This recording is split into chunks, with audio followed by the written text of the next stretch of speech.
Ya, Bismillahirrahmanirrahim. Assalamualaikum warahmatullahi wabarakatuh.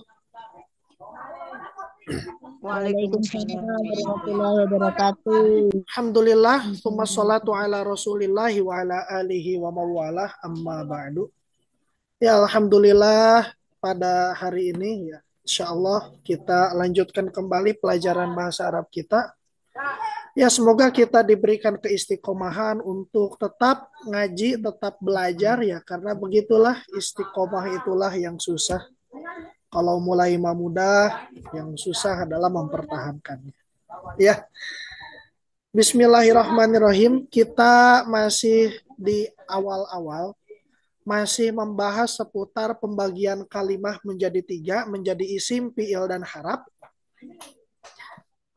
Ya, dulu kita sudah membahas harap, yang mana harap itu tidak dikenali dengan tanda-tanda dan bentuk, akan tapi harap itu dihafal. Ketika sudah mulai hafal harap, ya maka insya Allah sudah aman. Yang mana harap yang perlu dihafal adalah ini ada harap jar, nasob, nafi, nida, atof, istisna, nawasib, dan jawazim. Nah, setelah selesai membahas harap, kita kemarin melanjutkan kepada pembahasan isim. Yang mana isim ini kita bisa ketahui dari ciri-cirinya. Kalau harap mah dihafal, tapi kalau isim menghafal isim satu persatu itu sesuatu yang sulit. Dikarenakan jumlah isim sangatlah banyak dalam bahasa Arab. Mufrodat paling banyak dalam bahasa Arab adalah isim. Setelahnya fiil, baru setelahnya harap. Jadi kalau mau menghafal isim satu persatu, kalimat per kalimat susah. Jadi isim lebih mudah dikenali oleh kita lewat tanda-tandanya. Yang mana tanda isim itu jumlahnya ada 8, ya lupa afwan lagunya belum saya share. Insya Allah habis pelajaran langsung saya share. Yang mana tanda isim jumlahnya ada 8. Tanda isim jumlahnya ada 8. Ma'mi, mu'al, tanwin, dan nida di depan. Harap nasob, harap jar, serta idopah. Tanda yang terakhir itu tak marbutoh dan setelahnya. Nah itu ada 8 tanda isim. Perlu digarisbawahi bahwasanya ma'mi'mu di sini bukan tanda pasti isim. Tidak semua kalimat yang diawali ma'mi'mu itu adalah kalimat isim. Tapi kebanyakan, biasanya, rata-rata kalau didahului makmimu, maka dia adalah isim. Nah, tanda isim ada 8. Pertama makmimu, kemudian alif lam, tanwin. Ini sudah kita bahas kemarin. Jadi ketika kita menemukan ada kalimat beralif lam, ya berarti itu pasti dipastikan isim. Walaupun tandanya cuma satu, tapi kalau itu adalah alif lam, maka bisa dipastikan itu adalah isim. Begitu pula tanda tanwin, ini adalah tanda pasti. Kalau dibubuhi tanwin, maka pasti itu adalah isim. Walaupun cuma satu tanda. Begitu pula tak marbutoh ketika ada kalimah diakhiri tak bulat seperti ini, maka ini pasti menjadi sebuah isim. Karena tak yang bulat ini khusus bagi isim. Tidak masuk kepada fiil dan tidak masuk kepada harap. Kemudian tanda selanjutnya adalah harap jar. Kalau ada kalimah didahului harap jar, min, fi'ila, ala, kalibi, anhata, dan kawan-kawan, setelah harap jar itu pasti isim. Tapi ada pengecualian, terkadang setelah harap jar datang inna. Jadi itu. Jadi setelah harap jar, kalau bukan inna pasti isim. Hanya ada dua kemungkinan, bisa inna, bisa isim. Kemudian setelah harap nida ini juga sama, pasti isim. Ya Muhammadu, ya Rahmanu, itu bisa isim semua. Setelah ya ayyuha. Nah, yang jadi harap nida adalah ya. Sedangkan ayyuha adalah isim, tandanya didahului harap nida. Kemudian tanda isim yang setelahnya adalah inna, anna, la'ala, laita, lakinna, kana, atau harap nasob. Nah, ketika kalimat didahului harap nasob, maka dia sudah pasti isim. Ada pengecualian inna, karena setelah anna ya afwan, karena setelah anna bisa jadi datang harap jar. Tapi selain anna, itu pasti datangnya isim. Nah, itu sedikit murojaah. Nah, di pertemuan kemarin kan sebelum bubar ada PR. Alhamdulillah sudah ada yang mengerjakan sekitar 9 orangan ya. Sedangkan yang lain, wallahu a'lam, mungkin lupa atau sibuk dan kawan-kawan. Ya, alhamdulillah. Mari kita PR-nya periksa bersama-sama, bareng-bareng. PR-nya adalah kemarin itu kita mengidentifikasi isim di surat Al-Baqarah ayat ke-71. Ini suaranya aman terdengar Ibu-ibu? Aman Ustaz. Dengar. Putus lagi atau enggak? Lancar Tidak. Jaya. Lancar Ustaz. Alhamdulillah tuh kalau lancar. Sama di Wifi-nya baru. di belakang anak-anak lagi pada main, jadi takutnya keganggu. Nggak apa-apa, tapi aman ya. Rada ganggu Ustaz. Ya. Tes, bismillah. Kita bahas PR-nya. Jadi PR-nya kemarin kita membahas surat Al-Baqarah ayat 71, mengidentifikasi mana isim beserta tanda-tanda. Bismillah dari yang pertama. Qala innahu, yang pertama jelas kita menemukan inna, anna, lakinna, laita, la'ala, ka'anna. Kita menemukan inna. Ketika sudah menemukan inna, maka sudah bisa dipastikan setelah inna, kalau ada kalimah dalam bentuk apapun, maka itu adalah isim. Nah, berarti setelah inna di sini ada hu. Nah, berarti di sini hu meskipun satu huruf dia adalah isim. Tandanya didahului inna. Hu adalah isim. Tandanya didahului inna. Yaqulu tidak ada. Dan setelahnya ada inna lagi. Inna ha. Nah, ini kita menemukan inna harap nasob. Setelah harap nasob ada huruf. Nah, berarti ha di sini adalah isim. Itu. Inna isim pertama hu, isim kedua ha. Kemudian setelahnya ada bakorotun isim. Bakorotun isim, tandanya diakhiri oleh tanwin. Satu tanda saja ini sudah bisa menjadi tanda bahwasanya bakorotun adalah isim. Berarti kita sudah menemukan 3 isim. Pertama hu, kedua ha, ketiga bakoroh. Kemudian setelahnya la, nah ini mah harap, masuknya harap nafi.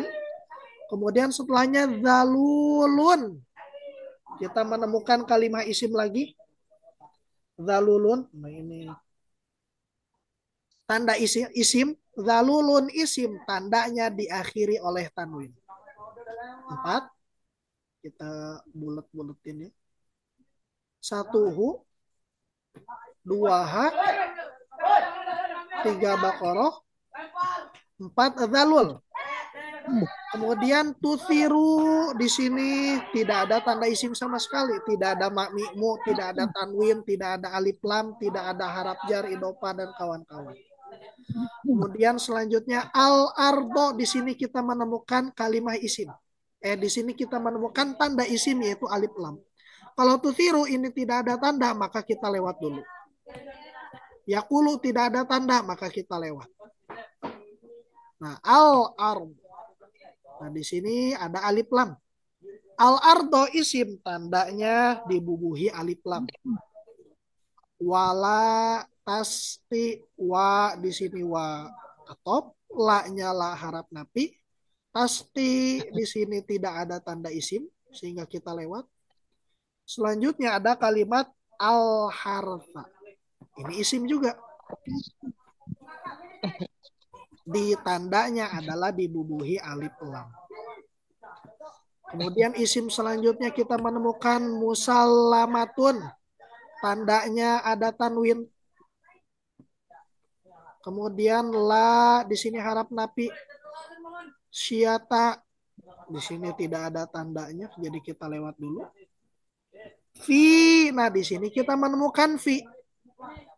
Nah, fi yang merupakan harap jar. Min fi ila ala kali bi an hatta. Nah, setelah fi kita menemukan ha.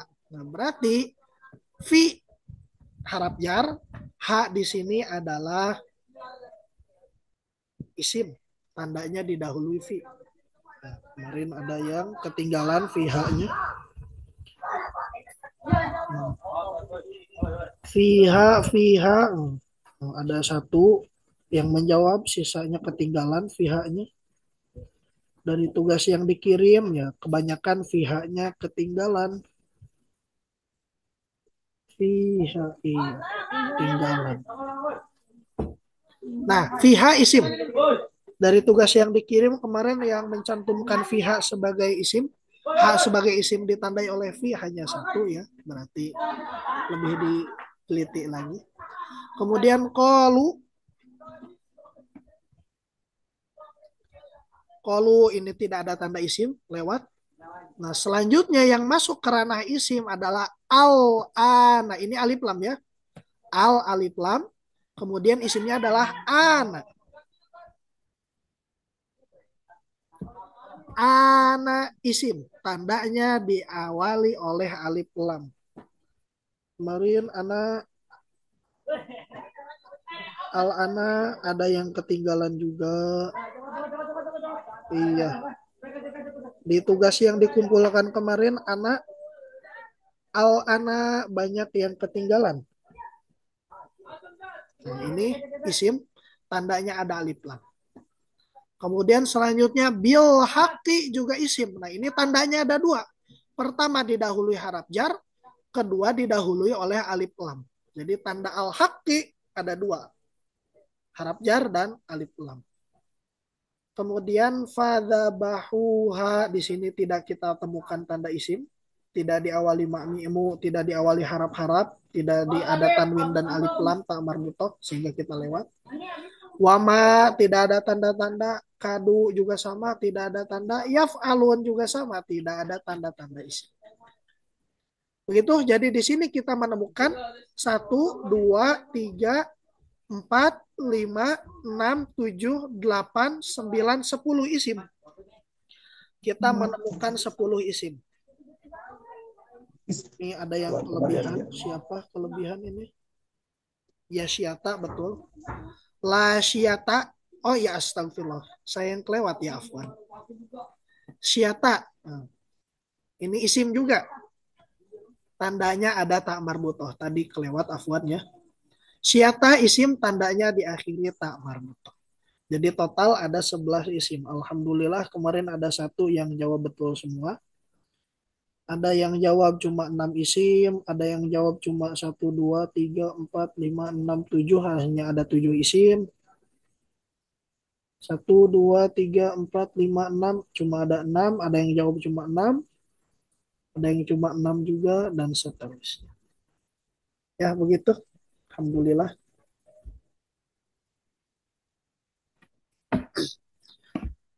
Nah, seputar identifikasi yang di sini ada yang mau ditanyakan sebelum kita lanjut ke materi? Ustadz, kalau kayak boleh bertanya. Ya, silahkan. Oh, artinya kalau misalnya digabung ya Ustadz kayak tadi innahu, innaha, kita Iya, pikir itu innanya itu karena sesungguhnya huruf gitu Ustadz, haknya kayak domir gitu. Tidak iya, ya Ustadz? emang betul seperti itu.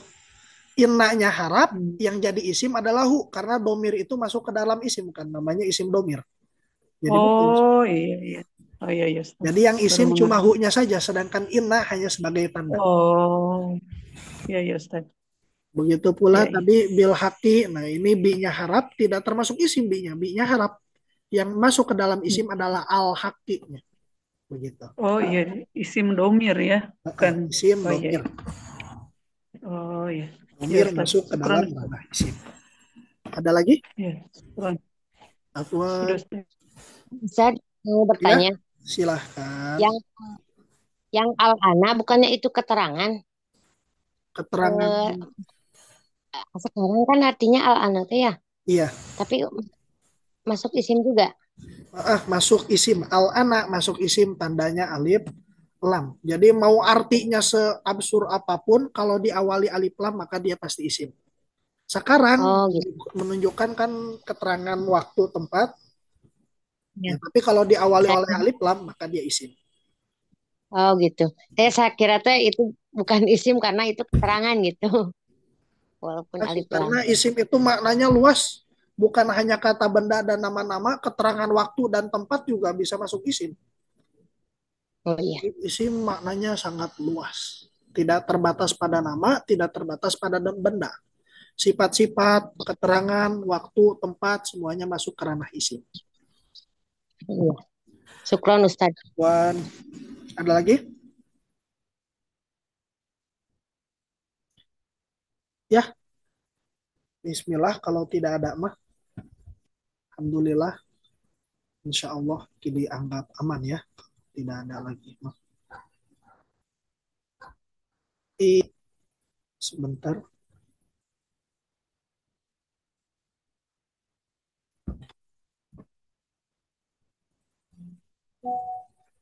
Udah, aman. Kelihatan kok idatinya? Kelihatan Ustadz tanda kalimah isim. Nah, ini isim membahas dari segi tanda, jadi kita bisa mengetahui isim atau bukan dari tandanya. Nah, cukup seperti itu pembahasan isim, tandanya. Lanjut sekarang kepada pembahasan fi'il. Alhamdulillah. Nah, isim pembahasannya pendek? Tidak, sebenarnya tidak pendek, karena nanti di akhir kitab, kita bahas lagi di sekitar halaman. Nah, di sekitar halaman ini, mana ya?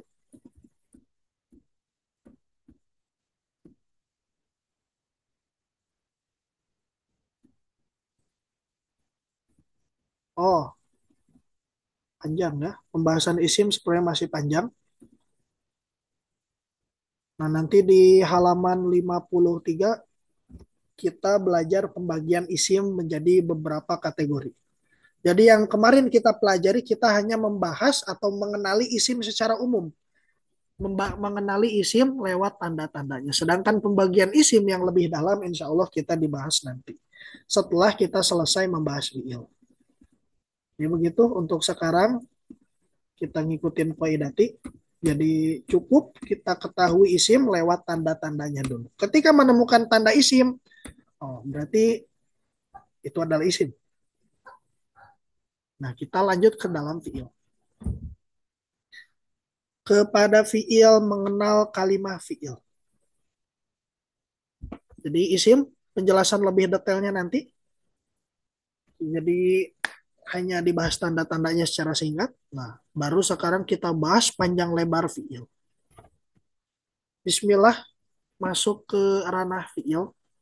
Fi'il itu berbeda dengan harap. Kalau harap kita bisa ketahui dengan cara menghafal harapnya.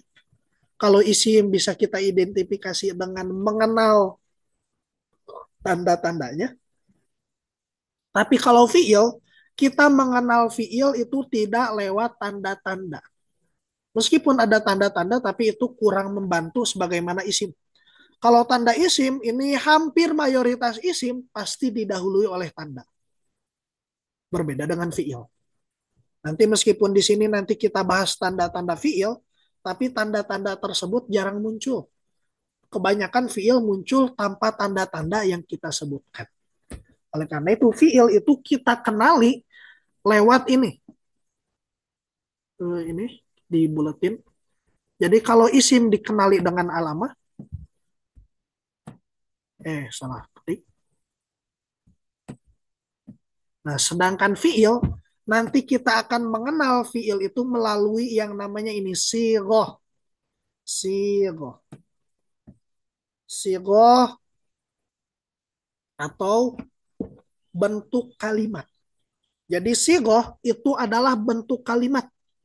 Bentuk kalimat di sini dari segi harokat apakah fatah, fatah, fatah, atau patah, kasroh, patah, atau patah, kemudian sukun, patah, patah. Nah ini namanya sigoh. Jadi bentuk atau susunan kalimat. Bentuk kalimat dalam bahasa Arab itu namanya sigoh. Nah fi'il itu mudah kita kenali tidak lewat tanda-tanda akan tapi lewat sigoh. Lewat ini. Lewat bentuk-bentuknya. Jadi yang akan kita hafal dalam bab fi'il adalah bentuk-bentuk fi'il. Jadi kalau ada kalimat patah-patah-patah 3 kali, nah berarti itu kemungkinan fiil misalkan. Jadi itu namanya sigoh, bentuk kalimat susunan harokat sebuah kalimat. Nanti kita bahas lebih dekat. Sebelum membahas ke sigoh, kita bahas dulu ke yang namanya definisi. Definisi atau ta'rif kalimat fiil. Kalimat fiil adalah kalimat yang bermakna pekerjaan. Nah, ini juga bisa kita jadikan pembantu untuk mengidentifikasi fiil. Ketika menemukan sebuah kalimat dimaknai dengan pekerjaan atau kejadian yang disertai keterangan waktu, maka itu adalah fiil. Fiil adalah kalimat yang bermakna pekerjaan atau kejadian yang disertai dengan ikatan waktu. Nah, tapi fiil tidak hanya terbatas pada pekerjaan. Kalimat fiil dalam bahasa Indonesia sama dengan kata kerja atau kata sifat. Karena tidak semua fiil itu bermakna pekerjaan. Ada fiil-fiil yang bermakna sifat. Seperti misalkan fiil kabur. Kaburo itu bahasa Arab. Kabur bahasa Arab. Kaburo. Nah ini bahasa Arab. Kaburo adalah fiil. Tapi meskipun fiil, kaburo ini tidak bermakna pekerjaan. Tapi dia bermakna sifat. Artinya adalah besar. Besar. Kaburo artinya besar. Yang mana besar itu kan kita ketahui sama-sama masuk ke dalam sifat. Bukan masuk ke dalam pekerjaan. Nah, begitu jadi fiil maknanya bisa jadi pekerjaan, bisa jadi menunjukkan kepada sifat. Dalam bahasa Inggris, fiil itu disebut verb. Verb yang belajar bahasa Inggris ya silahkan di ya dipadu-padukan lah, dicocokologi silahkan.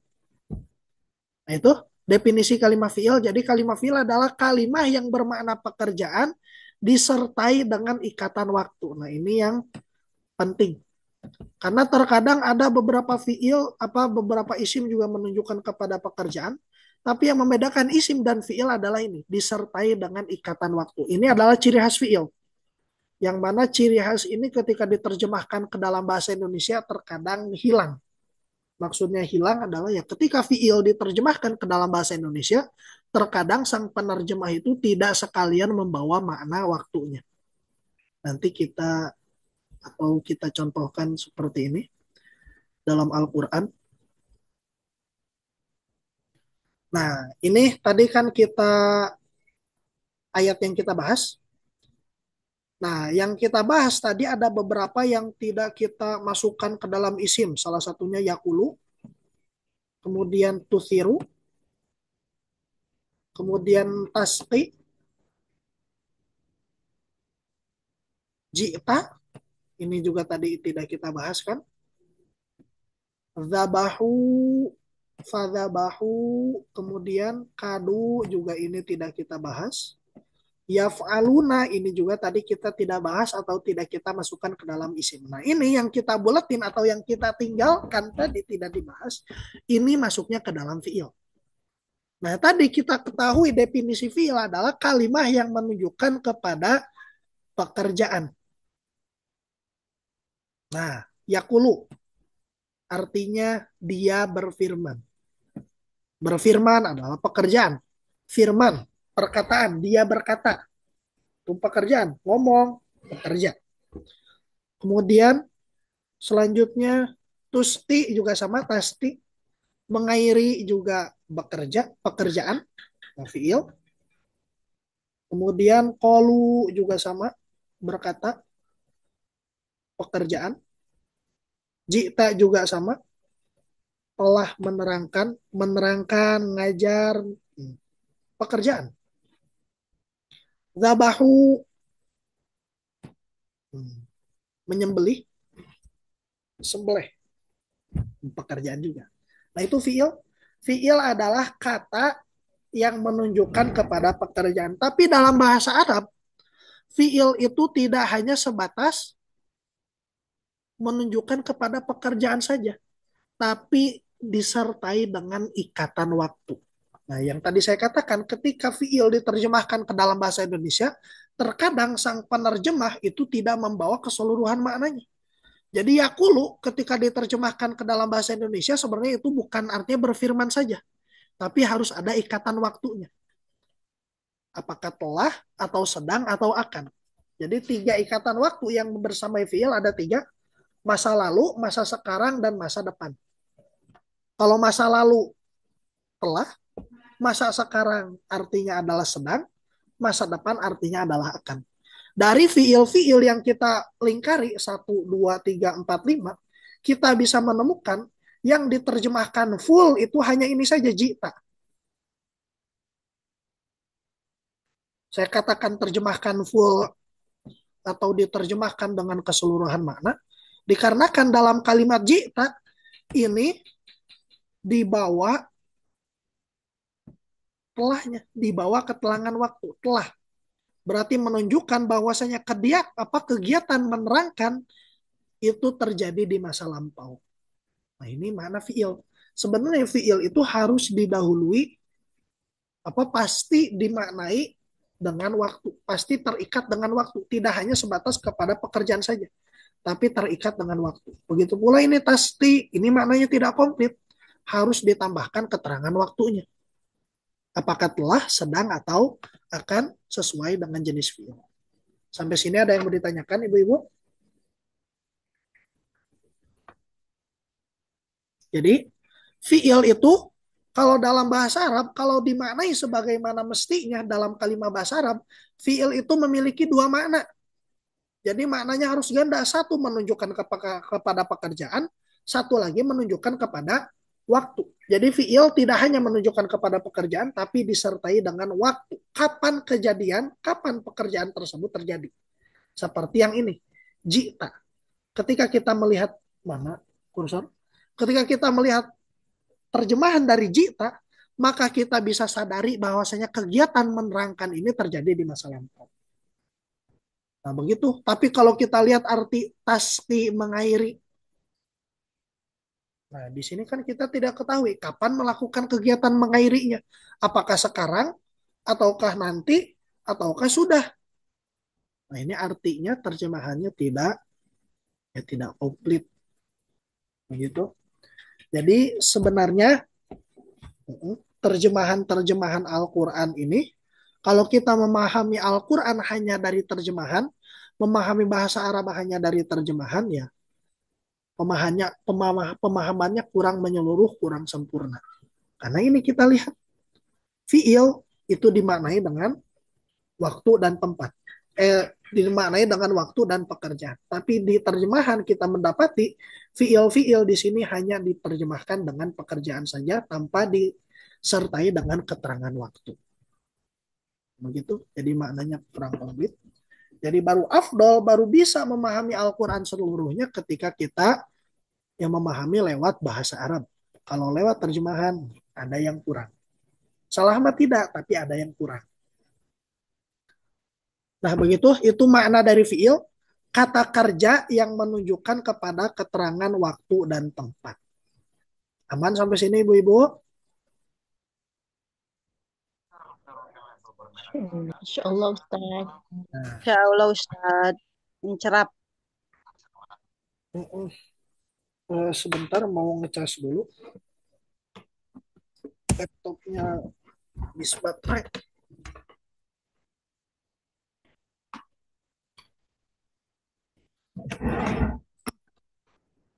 Ya, ya Bismillah kita lanjutkan. Jadi itu definisi fiil, kejadian yang disertai dengan ikatan waktunya. Jadi kalau mau digaris bawahi, mana itu definisi fiil adalah ini, kejadian yang disertai dengan ikatan waktu. Jadi harus ada kejadian, pekerjaan atau sifat ditambah waktu. Dua. Nah, kemudian kalimat fiil. Fiil itu terbagi menjadi tiga. Fiil ada tiga jenis. Jadi selain tiga jenis ini hanya kalimat tambahan atau cabang dari masing-masing. Jadi fiil ada tiga. Madi, mudhari, dan amr. Fiil madi, bahasa Indonesianya, ini tulisan bahasa Arab, al-madi. Atau kita baca Fiil madhi. Madhi. Kelihatan tulisan madinya? Kelihatan Ustaz. Fiil madhi. Kemudian ada fiil mudhari.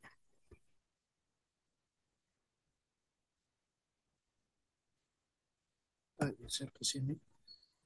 Ini madhi, ini mudhari. Dan terakhir ada fiil amr. Amr. Nah, itu 3 jenis fiil. Madhi, mudhari, dan amr. Ada buat pindahin?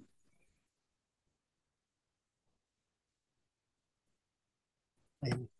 Nah, ini. Fiil terbagi menjadi 3. Ada fiil madhi, ada fiil mudhari, dan ada fiil amal. Jadi pembagian fiil ini berdasarkan kategori waktunya. Karena kan tadi kita katakan fiil itu adalah pekerjaan atau kejadian disertai dengan ikatan waktu. Yang mana waktu itu terbagi menjadi 3. Ada masa lampau, ada masa sekarang, dan ada masa depan. Nah, jadi pembagian fiil berdasarkan waktunya. Fiil madhi, kata kerja lampau. Kata kerja yang menunjukkan bahwa saya pekerjaan tersebut terjadi di masa lalu. Terjadi di masa sebelum kita berbicara. Nah, itu disebut sebagai masa lalu. Jadi masa lalu bisa jadi masa lalu yang lama, setahun, 2 tahun, puluhan tahun yang lalu. Bisa jadi masa lalu yang dimaksud di sini ya beberapa menit yang lalu. Yang dimaksud kata kerja lampau atau masa lalu adalah zaman sebelum kita berbicara. Zaman sebelum kita mulai berbicara, nah itu namanya masa lalu. Nah, itu madhi menunjukkan bahwa saya pekerjaan yang ditunjukkan atau pekerjaan yang di apa? Yang diungkapkan dengan fiil madhi itu berarti pekerjaan yang sudah selesai, sudah terjadi di zaman lalu. Di sini kan disajikan 3 contoh, doroba, yadribu, idrib. Tiga-tiganya ini memiliki satu kesamaan. Tiga-tiganya doroba, yadribu, dan juga idrib, ini kalau diartikan kejadiannya sama. Tiga-tiganya artinya sama-sama memukul. Memukul. Baik doroba, yadribu, ataupun idrib, nah ini memiliki arti dasar, memiliki arti atau kejadian adalah memukul. Baik doroba artinya memukul, yadribu juga artinya memukul. Nah, kalau idrib nanti beda lagi ya, karena perintah. Tapi masih berkaitan dengan memukul.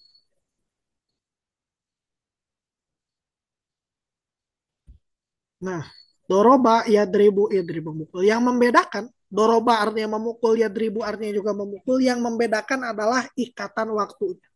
Doroba ini dinamakan fi'il madhi, berarti artinya terjadi di masa lalu. Pekerjaan yang terjadi di masa lalu. Berarti ketika diterjemahkan doroba artinya adalah memukul ditambah telah. Telah ditambah memukul. Jadi artinya bukan hanya memukul, tapi telah ditambah memukul.